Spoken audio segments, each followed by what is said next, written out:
you guys. I have a little bit of some news. I actually can't believe I'm saying this because I thought I was going to keep these things to myself, but I'm in love, y'all. No, dead ass. I think I found the love of my life.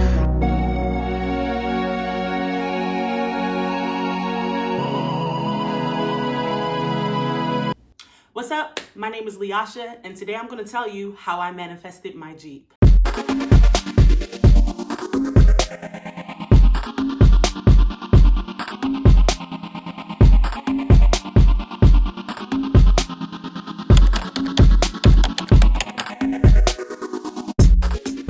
So for a long time, I knew that I wanted to drive a Jeep. Obviously, I'm a kid from the 90s, so Clueless was a huge influencer when it comes to a girl having a Jeep. So I knew I always wanted a Jeep, specifically that version, the version that's in that film. I was driving my father's car. My father had a 2009 Mitsubishi Galant, and it was already paid for, so I didn't have a note or anything. I didn't have to pay anything. It was always in the shop. I mean, it's 2025, so there was always some things going on with it. But I knew, because I like to drive a lot. I drive everywhere, and I can put some miles on a car. If you give me a vehicle, it will have some miles. Anyway, so that's what I was working with. I was very thankful to have that car, and it's taken me a lot of places. But I knew that the lifespan for that car was about to be up. So for a long time, I have been a student of meditation and manifestation, and I learned that when you want to manifest something, it's good to be very specific. So I created a vision board. It was so specific. I went to the Jeep website, and on the website, they let you build your Jeep. And so I did that. I picked the color. I picked all the different little details, all the different perks and features that I wanted for my Jeep. When I finished building the Jeep on the website, I took the picture of the Jeep that I had built, and I put that picture on my vision board. And my vision board had a timeline. This was, I think I had it, the timeline was within a year, I wanted to be able to own this Jeep, manifest this Jeep into my life. And I didn't know it at the time, but that was actually really controlling and did not work in the way that I thought it would. So throughout the process of me trying to manifest my Jeep, I ended up having to let go. So that 1 year span that I gave myself on the vision board to obtain this Jeep, that year came and went, and I still didn't have a Jeep. One day I was talking to my mom about the vehicles that we have. A couple years ago, I took out a loan so that I could purchase my mom a vehicle. And since then, we've been talking about like how we wanted to use the vehicle, what did we want to trade it in for, blah, blah, blah, blah. And she was telling me that I should trade in the vehicle that I got for her and get myself the Jeep that I've always wanted, because she knew I wanted a Jeep too. So we had been in conversations like that for a while. And because we were having those kinds of conversations, I started to do a little bit more research on the kind of Jeep that I would want again. I started to think about it all over again. She gave me a budget. She gave me a realistic budget. So she was saying, you should look for cars within this price range. And I was like, okay. So I went back onto the internet. This time I didn't go to Jeep's website. I was going to different car dealers in the area. And I saw a white Jeep Renegade in the price range that my mom suggested. And I remember looking at it, and it wasn't the Jeep that I wanted. I didn't want a Jeep Renegade, and I wanted like a Wrangler. But I remember scrolling through, and I saw the Jeep Renegade, and I was like, oh, this is cute. It's like, oh, I could do that. Like, I could see myself driving that and I will be fine. I was like, it's not exactly what I want, but that'll work. And I kept scrolling, looking at other options, and I didn't really make a decision.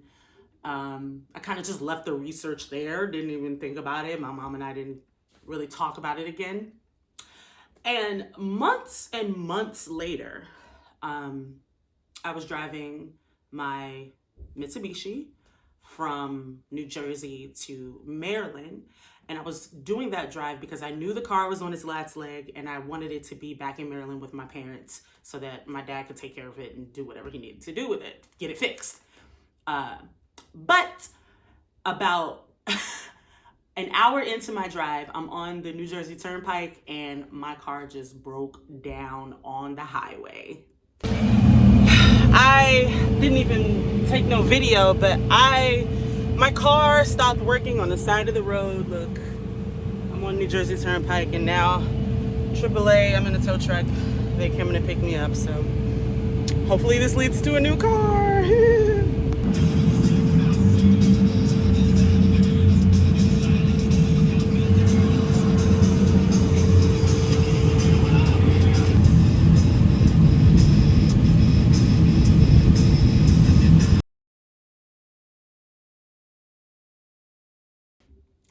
And I remember pulling over, calling my dad, letting him know what was going on, and he called the tow truck, he called AAA, whatever.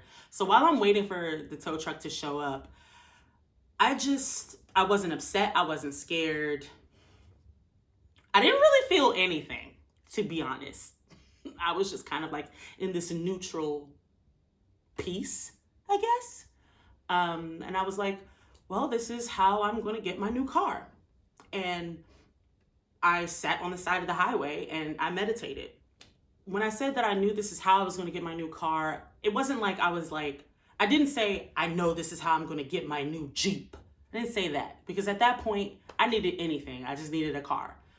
I had to be back in New York in 3 days to get to work on time. So I just knew that somehow, some way, something was going to work out and I was going to get a new car and I needed one. So I was happy about that. So I meditated and the tow truck came and drove me 2.5 hours. Well, no, the tow truck came, drove me somewhere, and my father drove up 2.5 hours to meet me and blah, blah, blah, blah. And so I'm back in Maryland and I'm talking to my mom and we're trying to figure out what we're going to do so that I can get a vehicle to get back to New York to go to work in a couple days. And what I didn't realize I was doing was I just completely let go of how I'm going to get a new car, what the new car was going to be, and when I was going to get it. I kind of just was like, well, universe, it's in your hands. I know I'm going to get a car because I got to get a car to get to work. And I also knew that if the worst thing that could happen was that I couldn't get a car. And I was still going to be okay because I had that vehicle that I got from my mom years ago that I could use that if I needed to get back to New York and go to work. So I was okay. I knew that I was going to be fine no matter what. So that allowed me to have this free flow of just accepting whatever the universe wanted to bring me.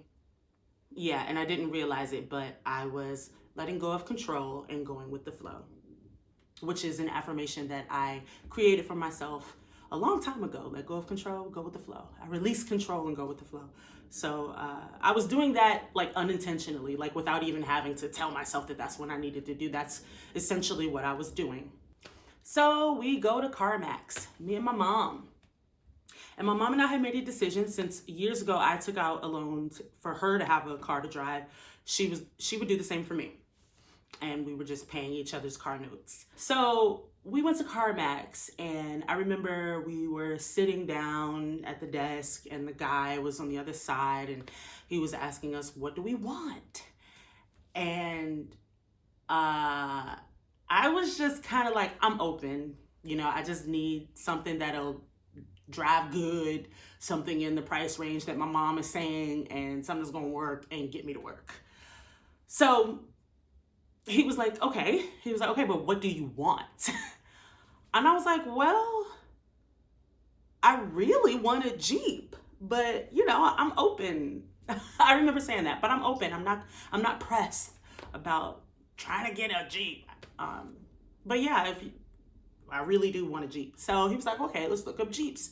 So he looks up Jeeps in the price range that my mom said, and there was a Jeep Renegade on the lot right there. And so we were like, okay, well, let's work with that. And I'm probably going to get the terminology wrong because I do not know. I don't have enough experience in purchasing vehicles to really relay what happened. But the next thing was to find a bank that would give us, that would approve a loan or something like that. And so it was going to be under my mom's name. And so he asked my mom how much money did she want to put down first, or however that works. And my mom was like, she felt like the more money she put down initially will work out better for the loan. The loan wouldn't be so high or something like that. And she was saying that she felt like she should put at least $2,000 down right then and there.